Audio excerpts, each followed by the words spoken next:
Hello, and welcome to Mental Health Matters. I'm your host, Liz Lang. Each week on this podcast, we will break down various aspects of mental health. We are so excited you're here and hope you enjoy this week's episode.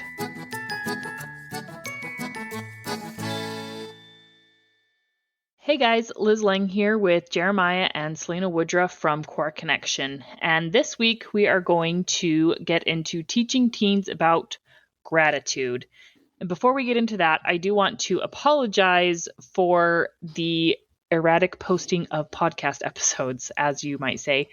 As most of you are probably aware or have guessed by now, I had a baby, which was fantastic. And she is home and doing well now, but we did spend about 2.5 weeks in the NICU for low oxygen. So life got a little bit crazy. And point is, we're home, we're doing good, and we should be able to get back on track for this month.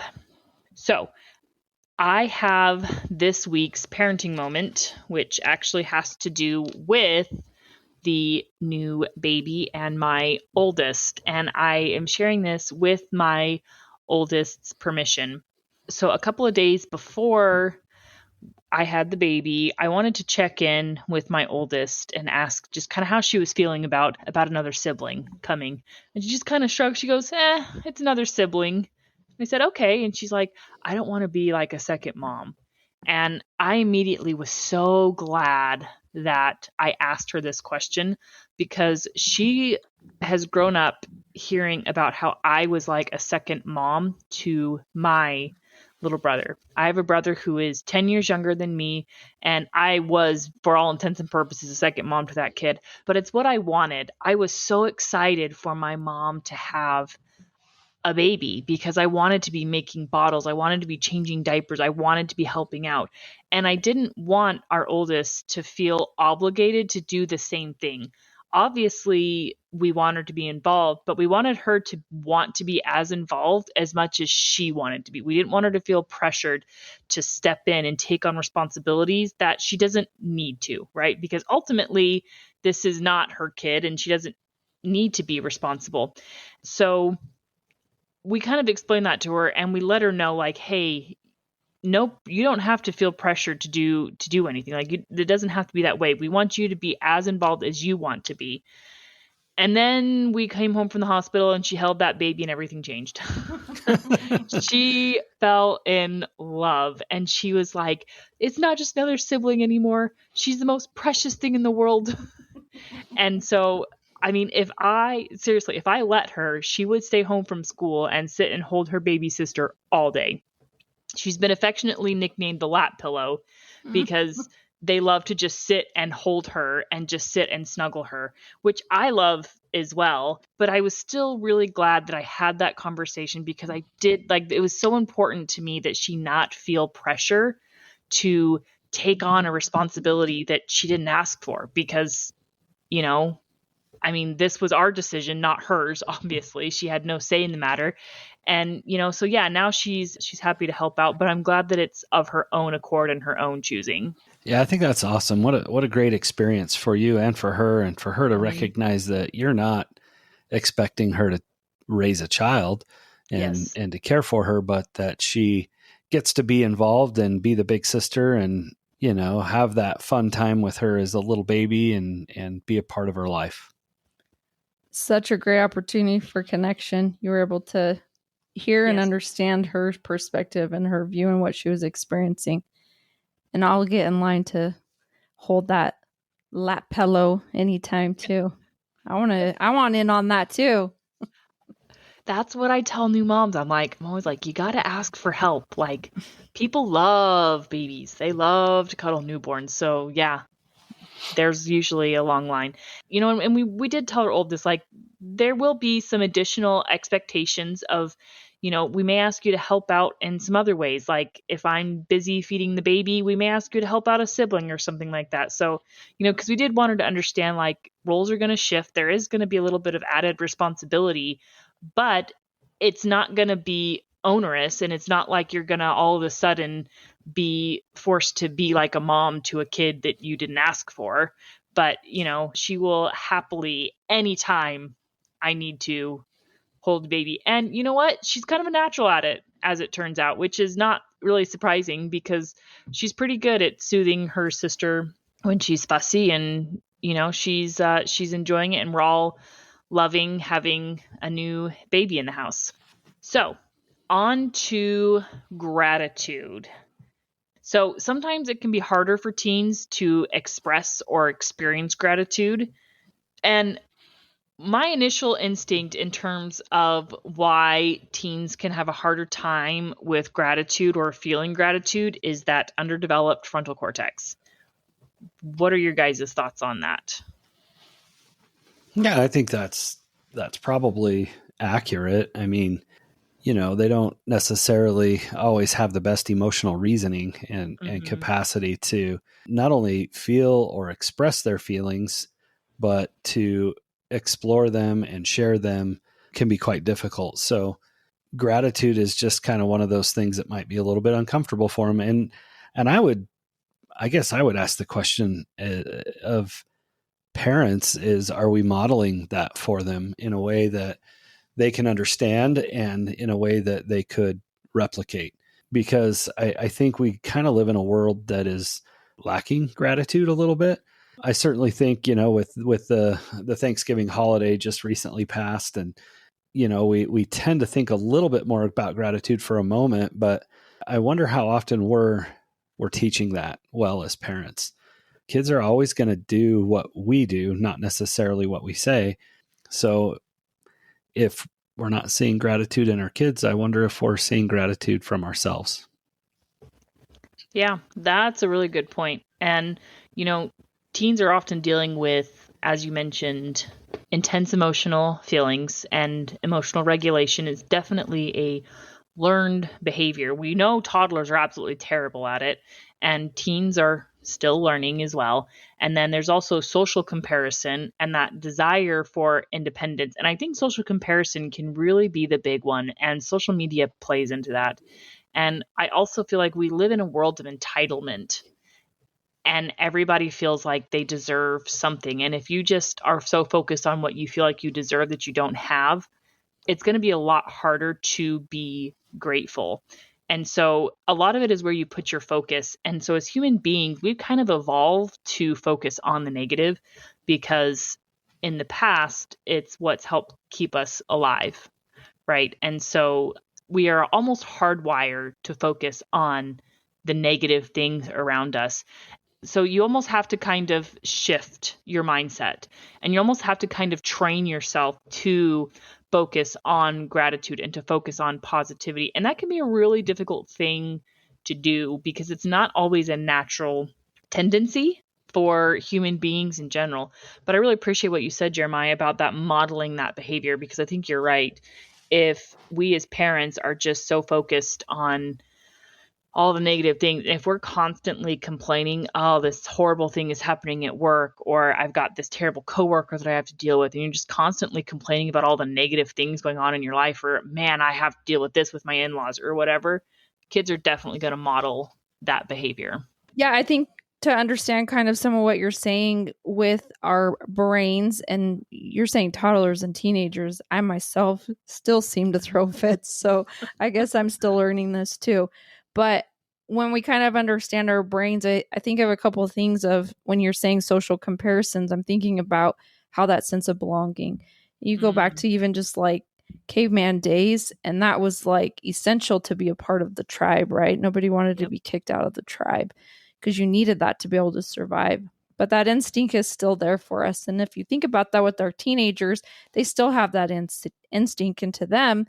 They don't want to be kicked out of the tribe. They want to belong. They want to have what others have. And they see those things and think that that's what's bringing people happiness and belonging. And so also to tie into that with that is that sense of belonging. We all have a sense of belonging. And when we're comparing and looking outside, we feel like we're not belonging if we don't have this or that, or our life is in a certain way. And so I think that helps to kind of understand where some of that is coming from, and why teenagers could be experiencing some of that is because that's how our brains are working. And you say negativity, but I also think about how our brains are amazing in solving problems. So you could call it negativity or problems.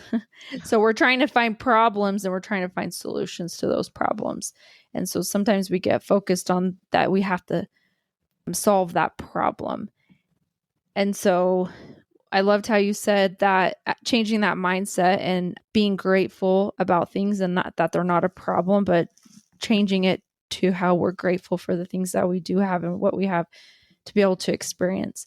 It's funny because just today, I tend to have a hard time finding things to eat. Well, okay, let me say that again. I don't have a hard time finding things to eat. I get hungry and then I'm like, ugh, that doesn't sound good, or that nothing sounds good. And I literally today was like, I hate food. Why do we have to eat food? Like, why am I always trying to find something to eat? And then I was like, no, I better change that real quick, because if I hate food, then food's going to go away and I'm not going to have food if I'm not grateful for food. Actually, I am grateful I have these choices of what I get to eat.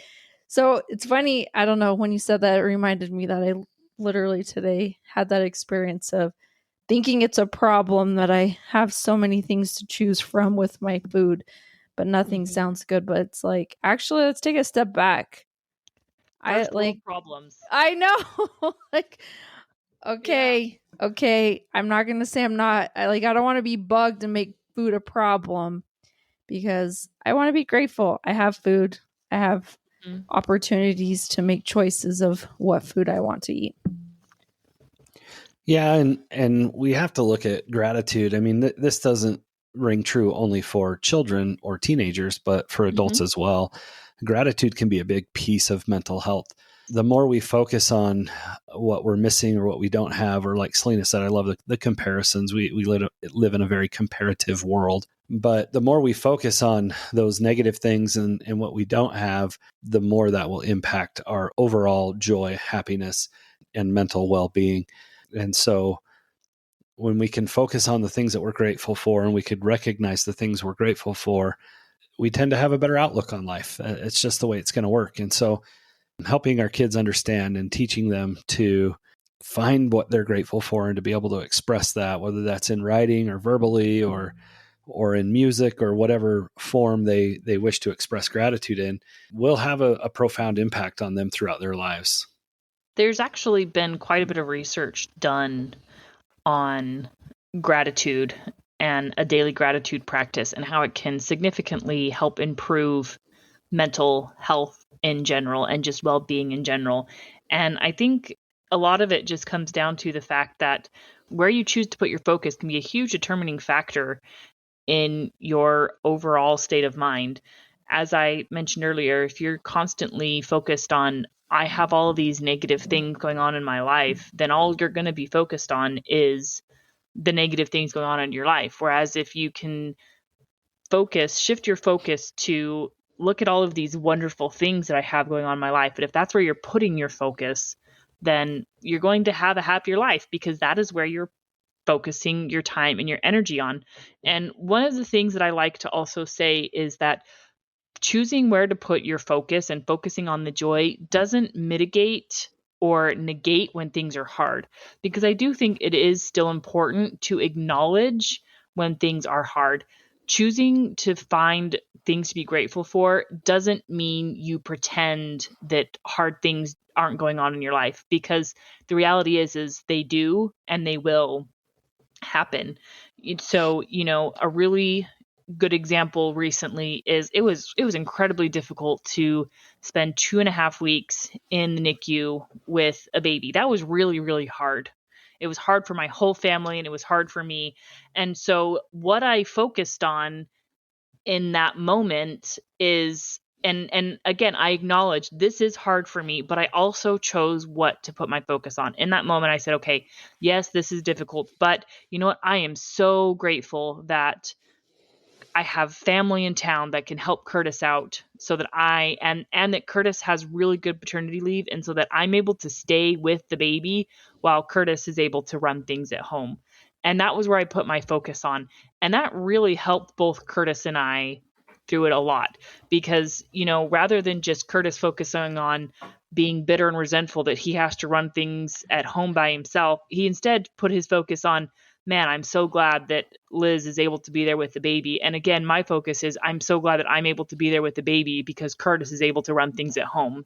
And so, again, it's all about perspective and it's all about where you put your focus. But it is so important to acknowledge, and especially with teens, hey, this is hard. And we did with our kids. Yeah, this is hard. I hate that I have to be away from you guys so much. I miss you so much. And this is really hard, while also expressing gratitude. Yeah, what a beautiful example. And this is where we're talking about modeling for our children, right? And having them hear you express gratitude for the good and the positive things in a very challenging and trying situation is a great example to those older kids, those teenagers. And we can't force them to be grateful, and it wouldn't do any good if we could, but giving them opportunities to express gratitude, even asking them questions about gratitude and what are some things they're thankful for, especially in difficult things, and looking for the good in difficult situations. And sometimes as kids, we think that, at a certain point, all of our problems are going to be over when we figure everything out in life. And the reality is it is never going to be over. We're always going to have struggles and difficulties and challenges. This life is made up of difficulties, and it's supposed to be that way. And so learning how to find the joy and find the good and the things to be grateful for in the midst of trial is definitely an art, and it's hard and it's challenging, but it serves us so well as human beings. For me, this started as, I want to say, it was somewhere in my teenage years, and it started out for me as a religious practice. And so I heard somewhere, it was a sermon, and that's all I remember, is that I heard somewhere in a sermon at church about, when you pray, how much do you ask God for, as opposed to how much do you thank him for? And that's kind of where the gratitude journey started for me personally, was, okay, before I ask for something when I pray, I'm going to find something to be grateful for first. And, that's kind of helped launch my focus into gratitude. And, if you're not religious and that's not going to work for your family, totally fine, right? This is just an example of how it worked for me. There are so many other great ways that you can incorporate gratitude. But, man, has that really blessed my life as I've gone into adulthood, and I've experienced a lot of difficult things. I mean, my family could have its own season in a medical drama, because medical drama just seems to happen to us all the time. And, but again, that's just life. Life happens. And so having established this early practice of gratitude in my life has really helped me endure and to see the positive side of things when things do go wrong. Because I can tell you what, things are going to go wrong. They've gone wrong for me in the past, and they're going to go wrong again. And that's okay, because I have this ability to put my focus on the positive things. And so I have this mentality of, I can do hard things, rather than this mentality of, hard things happen to me a lot. And that's kind of a great tool for resiliency in teaching teens, is, what are you going to focus on? Is your focus going to be, hard things keep happening to me? Or is your focus going to be, I can do hard things because I know where to put my focus to endure and to be resilient? I love that just little shift in words, because that goes right along with the model we teach. Your circumstance didn't change, right? Not at all. You still have those same circumstances, and it's not, oh, I like sunshine and rainbows, and I'm so glad I have all these hard experiences, but you changed your thought. Yep. And your thought changed your experience of what you're experiencing. And who's experiencing that? You're the one that's going to be experiencing that because of what your thoughts are. And so, yeah, you have these circumstances and you can't change them, but just that little shift in your thought is helping to empower you to be able to live and experience them in a different way than if you had a different thought. Mm-hmm. Okay, so with the holidays coming up, we just had Thanksgiving, and then Christmas is right around the corner, if that is a holiday that you celebrate. Our holidays can be a really great way to help incorporate traditions to help kids see gratitude. And I particularly like the idea of gratitude around Christmas because it feels so materialistic.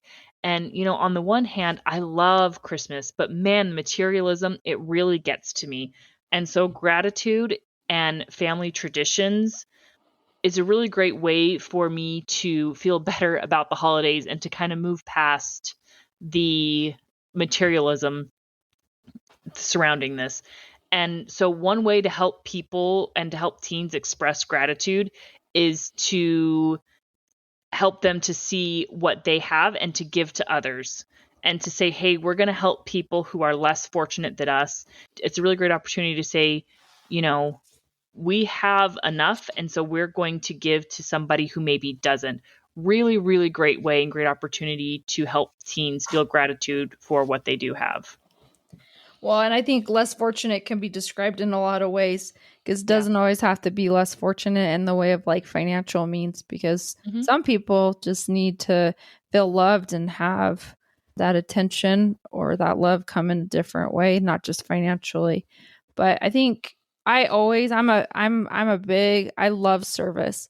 It's always helped me throughout my life. I've got lots of different experiences and stories that I can always draw back on of when I'm feeling bad about myself, that if I serve, I always feel better. So I have always tried to teach that to my kids. And I'm thinking of how we're talking about, you can't force your kids to be grateful. And I think of all these activities that I do that I'm like, we're going to write a list of all the things you're grateful for. I don't know. It's kind of a thin line because I feel like you need to provide some of those opportunities, or maybe we're feeling good because we're calling them traditions for your kids to have those opportunities to serve, to think about and be grateful for what they have, right? So I realize you can't force them, but providing some opportunities to give them that experience, I guess, maybe. And we just got to be okay with how they respond or react to them, I guess, and not expect that they're going to act a certain way when we're providing those opportunities. But I think that service goes right along with that, what you're saying, giving to others. Definitely helps you to be grateful and helps you to have that love for other people, where in turn it helps in some way to make you feel like everything's okay in your life. Selina does a great job in our family of helping us create traditions around service. And we won't get into those because for us, those are kind of private things. But she always makes sure that our family is involved in recognizing and seeing the need in others, whether that's just an arm put around them or a little bit of extra attention or whatever it is. I think that's a really great way to help teach your kids about being grateful. And along those lines, teaching your kids gratitude by example, by modeling, is probably not something you're going to see the fruits of until they're older most of the time. So we're often going to see this as they get older and they grow up. They're teenagers. They're not always going to be grateful. Sometimes they might be pretty stinky about things. You could provide a wonderful Christmas with some really nice gifts and not get them the one thing that they were really hoping for that, might have been a little bit outside of your reach. And they could be really upset with you and not express any gratitude, right?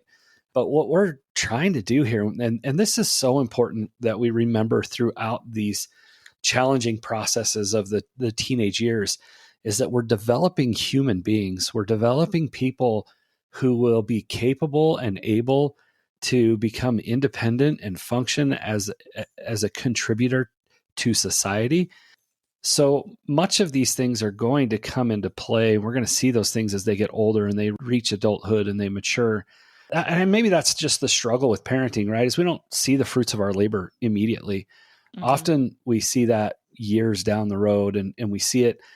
Like I know for Selina and I, we see it in our adult children now, and we see things that we're like, wow, this seemed to have impacted them in a way that has made them a better person and a better adult, a better parent, a better mom, whatever it looks like, right? And so we need to be a little bit patient with this process. And like we've said several times in our podcast today, is that we cannot force them to be grateful. We can't force this on them. It's just going to be a process of modeling an example. And I think another thought that I had is that one of the great ways to start this is to express gratitude to them directly, to our children, right?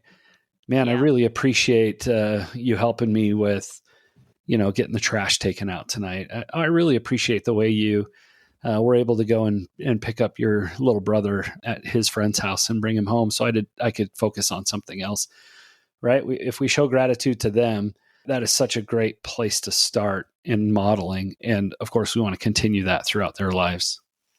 And even, I think it's also important to express gratitude even when there's an expectation there. And again, I think another great way to model that, or a really important way to model that, is between parents, right? So I expect Curtis to work and provide for the family, right? I expect him to hold down a job. I expect him to get the trash out to the curb every week. And I have certain expectations, but expressing gratitude for that, even though there is an expectation, I think can go a long way. And, moms and parents know what a thankless job parenthood is. And so I think a great way to model that is to start with that kind of core and primary relationship. And that's that relationship with your spouse, and to say, hey, I really appreciate that you work so hard for our family to provide for us. And, I really appreciate that every week you get the trash out to the curb and that I don't have to worry about that. And so, again, modeling is a great way to start. And, you guys are both right. You're never going to be able to force your kids to feel gratitude, but I do think it is important to still have them express it. Even if they don't feel it, you can't force them to feel it, but you can certainly encourage them and give them opportunities to express it. And those are important, because if you never give them those opportunities, how are they ever going to develop that skill, right? It's almost kind of like that muscle memory.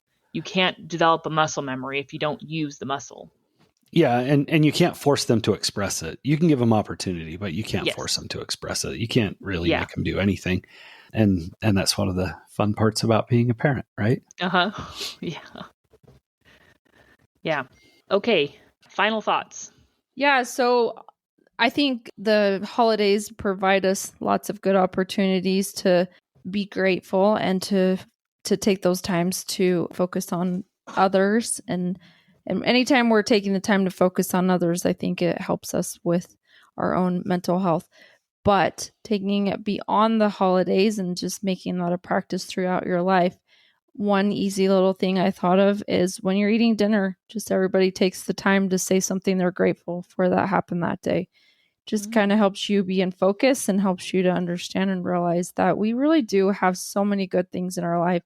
I know the world is full of lots of troubles and challenges in our own personal lives. We feel really weighed down. But in reality, when we step back and we take a look, we really have so much to be grateful for. And we have so much in our life that is beautiful and wonderful. Yeah, I appreciate that, Selina. And I agree. There is much to be grateful for. So go and express your gratitude to God, to your spouse, to your children, to your parents, and make that a regular part of your life. And I think you'll see a difference in the way you feel and view things and on your overall outlook. And express gratitude to be your kid's parent. You may not always feel that, and that's okay. But tell your kids, I think, is a really great way to start modeling that behavior of gratitude, is just say, man, I'm so grateful that I get to be your parent. I love that I get to be your mom, and I'm grateful for, X thing that you bring into my life. And try to be specific. You bring this into my life, because every kid is unique and going to bring something different. And so that's a great way to, express that gratitude of, I'm grateful that you've brought this into my life. So, all right. Next week, we are going to discuss why teen mistakes can strengthen your relationship, and we will see you all then. Have a question? How about a topic you'd like us to cover? Send us an email at mentalhealthpod21@gmail.com.